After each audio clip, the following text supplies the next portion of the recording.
ನಮಸ್ಕಾರ ಸ್ನೇಹಿತರೆ, ಎಲ್ಲರೂ ಹೇಗಿದ್ದೀರಾ? ನಾನು ಇವತ್ತಿನ ವಿಡಿಯೋದಲ್ಲಿ ಇವಾಗ ಯಾರಾದರೂ ಮನೆ ಕಟ್ತಾ ಇರೋರಿದ್ದರೆ ಅಥವಾ ಗೇಟ್ಗಳೇನಾದರೂ ಚೇಂಜ್ ಮಾಡಿಸೋರಿದ್ದರೆ ಅವರಿಗೊಂದು ಟಿಪ್ಸ್ ಅಥವಾ ಐಡಿಯಾ ಅಂತ ಹೇಳ್ಬೋದು. ಅದಕ್ಕೋಸ್ಕರ ವಿಡಿಯೋನ ಮಾಡ್ತಾಯಿದ್ದೀನಿ. ನಮ್ಮ ಮನೇಲಿ ಕೂಡ ನಾವು ಗೇಟ್ನ ಒಂದು ಸ್ವಲ್ಪ ಆಲ್ಟ್ರ್ ಮಾಡಿಸಿದ್ವಿ, ಹಾಗಾಗಿ ಈ ವಿಡಿಯೋನ ಮಾಡ್ತಾಯಿದ್ದೀನಿ. ನಾವು ರೈಲಿಂಗ್ಸ್ ಸ್ಟೀಲೇ ಹಾಕ್ಸಿರೋದು, ಆದರೆ ಗೇಟ್ ಆ ಟೈಮಲ್ಲಿ ಬೇಡ ಅಂತ ಹೇಳಿ ಕಾಸ್ಟ್ ಜಾಸ್ತಿ ಆಗುತ್ತೆ ಅಂತ ಹೇಳಿ ಎಸ್ನೇ ಹಾಕ್ಸ್ಕೊಂಡಿದ್ವಿ. ಕಬ್ಬಿಣದ ಗೇಟ್ ಇದು. ಈ ಗೇಟನ್ನು ಹಾಕ್ಸಿ ಹತ್ತತ್ರ 7 ಇಯರ್ಸ್ ಆಗಿತ್ತು. 7 ಇಯರ್ಸ್ ಆದ ನಂತರ ಸ್ವಲ್ಪ ಅದು ಡ್ಯಾಮೇಜ್ ಆಯಿತು, ಹಾಗಾಗಿ ಸ್ವಲ್ಪ ಚೇಂಜಸ್ನ ಮಾಡಿದೆ. ಕೆಲವರು ಒಂದು ತುಂಬ ವೆರೈಟಿ ಆಫ್ ಗೇಟ್ಸ್ ಇರುತ್ತೆ, ನೋಡಿ ಈ ಥರ ಇರುತ್ತೆ, ಅಥವಾ ಡಿಸೈನ್ಸು ಮತ್ತು ಕಲರೆಲ್ಲ ಬೇರೆ ಬೇರೆ ಹಾಗೆ ಮಾಡ್ಕೊಂಡಿರ್ತಾರೆ. ಆದರೆ ಗೇಟ್ಗಳ ನಾನು ಇಲ್ಲೆಲ್ಲ ತೋರಿಸಿರೋದು ನೋಡಿ. ಇದು ಒಂಥರ ಗೇಟು. ಯಾವ ರೀತಿ ಗೇಟ್ನ ಹಾಕ್ಸ್ಕೊಂಡ್ರೆ ಸೇಫ್ಟಿ ಇರುತ್ತೆ ಮತ್ತು ಬಾಳಿಕೆ ಬರುತ್ತೆ ಅಂತ ಹೇಳಿ ಈ ವಿಡಿಯೋದಲ್ಲಿ ನನಗೆ ಗೊತ್ತಿರೋಷ್ಟು ಮಾಹಿತಿನ ಹಂಚ್ಕೋತಾ ಇದ್ದೀನಿ. ಆಲ್ಮೋಸ್ಟ್ ಎಲ್ಲರೂ ಕೂಡ ಗೇಟ್ನೇ ಹಾಕ್ಸ್ತಾರೆ. ಈಗ ಸ್ವಲ್ಪ ಅನುಕೂಲ ಮತ್ತು ಬಾಳಿಕೆ ಲೈಫ್ ಟೈಮ್ ಇರಲಿ ಅಂತ ಹೇಳೋರು ಸ್ಟೀಲ್ ಗೇಟ್ನ ಹಾಕ್ಸ್ಕೊತಾರೆ. ಈಗ ಈ ಬಾರಿ ನಾವು ಕೂಡ ಸ್ಟೀಲ್ ಗೇಟ್ ಅಂತಲೇ ಯೋಚನೆ ಮಾಡಿದ್ವಿ, ಆದರೆ ಮತ್ತೆ ಎಲ್ಲ ಪಿಲ್ಲರೆಲ್ಲ ತೆಗಿಬೇಕಾಗತ್ತೆ, ಅಂದರೆ ಕಬ್ಬಿಣದ ಪಿಲ್ಲರ್ ಹಾಕಿರ್ತಾರಲ್ಲ ಅದೆಲ್ಲ ತೆಗಿಬೇಕಾಗತ್ತೆ ಅಂಥೇಳಿ ಮತ್ತೆ ನಾವು ಗೇಟನ್ನೇ ಆಲ್ಟ್ರ್ ಮಾಡಿಸಿದ್ದೀವಿ. ಆಲ್ಮೋಸ್ಟು ಯಾವುದೇ ಗೇಟ್ ಆದರೂ ಕೂಡ ಗೇಟ್ಗಳಲ್ಲಿ ಗೇಜ್ಗಳು ಬರುತ್ತಂತೆ. ಆ ಗೇಜ್ಗಳು ನಾವು ಸ್ವಲ್ಪ ಚೆನ್ನಾಗಿರೋದನ್ನ ಹಾಕ್ಸ್ಕೋಬೇಕಾಗತ್ತೆ. ಆಲ್ಮೋಸ್ಟ್ 14 ಗೇಜ್ ಹಾಕ್ಸಿದ್ರೆ ಚೆನ್ನಾಗಿರುತ್ತೆ ಅಂತ ಹೇಳ್ತಾರೆ. ಇದು ನೋಡಿ, ಈ ಗೇಟಿಗೆ ಈ ಥರ ಸೇಫ್ಟಿನ ಮಾಡಿದ್ದಾರೆ, ಇದರ ಅಲ್ಯೂಮಿನಿಯಂ ಶೀಟಿಂದ. ನೋಡಿ, ಈ ಥರ ಅಲ್ಯೂಮಿನಿಯಂ ಶೀಟ್ ಇದು ಲೈಫ್ ಟೈಮ್ ಹೀಗೆ ಇರುತ್ತಂತೆ. ಕೆಳಗಡೆ ಹೊಡೆದಿದ್ರಲ್ಲ ಅದಕ್ಕೆ ಆಲ್ಮೋಸ್ಟ್ ಕೆಳಗಡೆನೇ ರೆಸ್ಟ್ ಹಿಡಿಯೋದು ಯಾವುದೇ ಗೇಟ್ ಆದ್ರೂ. ನೀರು ಎಗರುತ್ತಲ್ವ ಬಾಗಿಲು ತೊಳಿಬೇಕಾದ್ರೆ ಅಥವಾ ಮಳೆ ನೀರು ಬಿದ್ದಾಗೆಲ್ಲ ಎಗರೋದಲ್ಲ, ಹಾಗಾಗಿ ಇವರು ಈ ಥರ ಅಲ್ಯೂಮಿನಿಯಂ ಶೀಟ್ನ ಹಾಕಿ ಸೇಫ್ಟಿನ ಮಾಡಿದ್ದಾರೆ.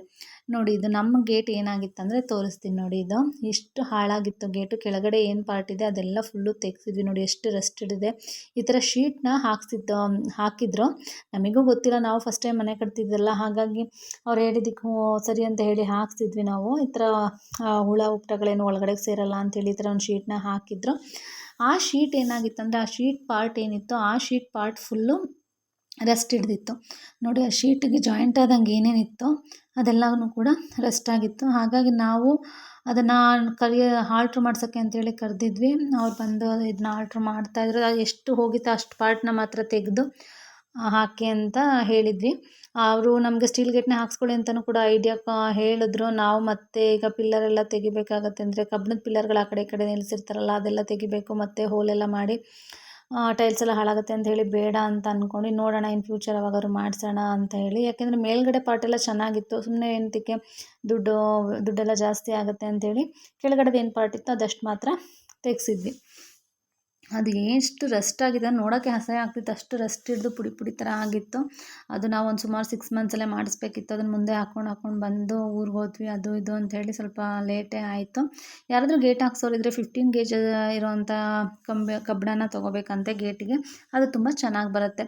ಅದೆಲ್ಲ ಆದ ನಂತರ ಫೈನಲಿ ನಮ್ಮದು ಗೇಟು ನೋಡಿ ಈ ಥರ ಬಂತು. ಅಂದರೆ ಕೆಳಗಡೆಗೆ ನಾವು ಈ ಸಲ ಈ ಥರ ಪ್ಲ್ಯಾಸ್ಟಿಕ್ ಅಥವಾ ಫೈಬರ್ ಅಂತ ಹೇಳ್ತಾರೆ, ಪ್ಲ್ಯಾಸ್ಟಿಕ್ ಮೇ ಬಿ ಇದು, ಆ ಶೀಟನ್ನು ಹಾಕ್ಸಿದ್ವಿ. ಇದು ಕೂಡ ಲೈಫ್ ಟೈಮ್ ಇಲ್ಲ, ಇದು ಒಂದು 2 ಇಯರ್ಸ್ ಆದಮೇಲೆ ಸ್ವಲ್ಪ ಹೋಗುತ್ತೆ ಅಂತ ಹೇಳಿದ್ದಾರೆ. ಒಂದು 2 ಇಯರ್ಸ್ಗೆ ಒಂದ್ಸರಿ ಚೇಂಜ್ ಮಾಡಬೇಕು ಅಂತ. ಆಲ್ಮೋಸ್ಟ್ ಯಾರೇ ಗೇಟ್ ಹಾಕ್ಸಿದ್ರು ಕೂಡ ಗೇಟನ್ನು ನಾವು ಮೋಲ್ಡ್ ಏನು ಬರುತ್ತೋ ಮೋಲ್ಡ್ ಒಳಗಡೆಗಾದಂಗೆ ಹಾಕಬೇಕಾಗತ್ತೆ. ಮಳೆ ನೀರು ಬಿದ್ದರೂ ಕೂಡ ಹಾಳಾಗಲ್ಲ. ಇಲ್ಲಾಂದರೆ ಈ ಥರ ಮಳೆ ನೀರು ಬಿದ್ದಾಗೆಲ್ಲ ತುಂಬ ಹಾಳಾಗಿಬಿಡುತ್ತೆ ಗೇಟು. ಮಳೆ ನೀರು ಡೈರೆಕ್ಟಾಗಿ ಗೇಟ್ ಮೇಲೆ ಬೀಳೋದ್ರಿಂದ ರೆಸ್ಟ್ ಹಿಡಿಯೋದು ಜಾಸ್ತಿ ಆಗುತ್ತೆ. ನಮ್ಮ ಗೇಟ್ ಕೂಡ ಹಾಗೆ ಆಗಿರೋದು, ಮೋಲ್ಡಿಂದ ಆಚೆಗಿದೆ. ಹಾಗಾಗಿ ನಮ್ಮದು ಸ್ವಲ್ಪ ಬೇಗನೆ ಹಾಳಾಯಿತು. ಆಲ್ಮೋಸ್ಟ್ ಈಗ ನಮಗಿನ್ನ ಮುಂಚೆ ಮನೆ ಕಟ್ಟಿರೋರ್ದೆಲ್ಲ ತುಂಬ ಚೆನ್ನಾಗಿದೆ. ಅವರು ಏನು ಪೇಂಟ್ ಏನು ಅಷ್ಟಾಗಿ ಮಾಡಿಸಿಲ್ಲ ಅಂದ್ರೂ ಕೂಡ ಚೆನ್ನಾಗಿದೆ, ಯಾಕೆಂದರೆ ಅವ್ರದ್ದು ಮೋಲ್ಡ್ ಒಳಗಡೆ ಸೇರಿದೆ, ಮಳೆ ನೀರು ಬೀಳಲ್ಲ. ಇದು ಒಂದು ಕೂಡ ಟಿಪ್ಸು. ಯಾರೇ ಗೇಟ್ ಏನಾದರೂ ಹಾಕ್ಸೋರಿದ್ರೆ ನೀವು ಆಲ್ಮೋಸ್ಟ್ ಮೋಲ್ಡ್ ಒಳಗಡೆಗಾದಾಗೆ ನೀವು ಗೇಟ್ನ ಹಾಕಿಸ್ಕೊಳ್ಳಿ. ಆವಾಗ ಮಳೆ ನೀರು ಬೀಳ್ದಿದ್ದಾಗ ತುಂಬ ಚೆನ್ನಾಗಿ ಬಾಳಿಕೆ ಬರುತ್ತೆ. ಆಮೇಲೆ ತುಂಬ ನೆಲಕ್ಕೆ ಟಚ್ ಆಗೋ ಥರನೂ ಕೂಡ ಗೇಟ್ನ ಹಾಕ್ಸ್ಬಾರ್ದು. ನೋಡಿ, ನಮ್ದು ಆಲ್ಮೋಸ್ಟ್ ಈಗ ಹಂಗೆ ಇರೋದು, ಅದನ್ನು ಬೇರೆ ಏನು ಚೇಂಜ್ ಮಾಡೋಕ್ಕಾಗಲ್ಲ ಅಂಥೇಳಿ ಆ ಥರ ಮಾಡಿದ್ದಾರೆ. ಬೇಕಾದ್ರೆ ನಾವು ಶೀಟ್ನ ಹಾಕ್ಕೋಬೋದು ಕೆಳಗಡೆವರೆಗೂ. ಈ ಥರ ತಾಗೋದ್ರಿಂದ ಏನಾಗುತ್ತೆ, ಬಾಗಿಲು ತೊಳೆದಿದ್ದ ನೀರು ಅಥವಾ ಏನಾದರೂ ನೀರು ಚೆಲ್ಲಿದ್ರು ಕೂಡ ಪ್ರತಿಯೊಂದು ಕೂಡ ಅದು ಕಂಬಿಗೆ ತಾಗಿ ರೆಸ್ಟು ಹಿಡಿಯೋ ಚಾನ್ಸಸ್ ಜಾಸ್ತಿ ಜಾಸ್ತಿ ಇರುತ್ತೆ.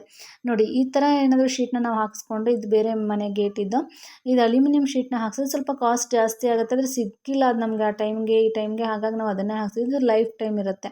ಇದು ಇವತ್ತಿನ ವಿಡಿಯೋದ ಈ ವಿಡಿಯೋ ನಿಮಗೆ ಇಷ್ಟ ಆಗಿದ್ರೆ ನನ್ನ ಚಾನಲ್ನ ಸಬ್ಸ್ಕ್ರೈಬ್ ಮಾಡಿ, ಸಪೋರ್ಟ್ ಮಾಡಿ ಅಂತ ಹೇಳ್ತಾ, ನಿಮ್ಮ ಒಂದು ಸಬ್ಸ್ಕ್ರಿಪ್ಷನ್ ನನ್ನ ಮುಂದಿನ ವಿಡಿಯೋಗಳಿಗೆ ಮೋಟಿವೇಟ್ ಮಾಡುತ್ತೆ. ಹಾಗಾಗಿ ನನ್ನ ಚಾನಲ್ನ ಸಬ್ಸ್ಕ್ರೈಬ್ ಮಾಡಿ. Thank you.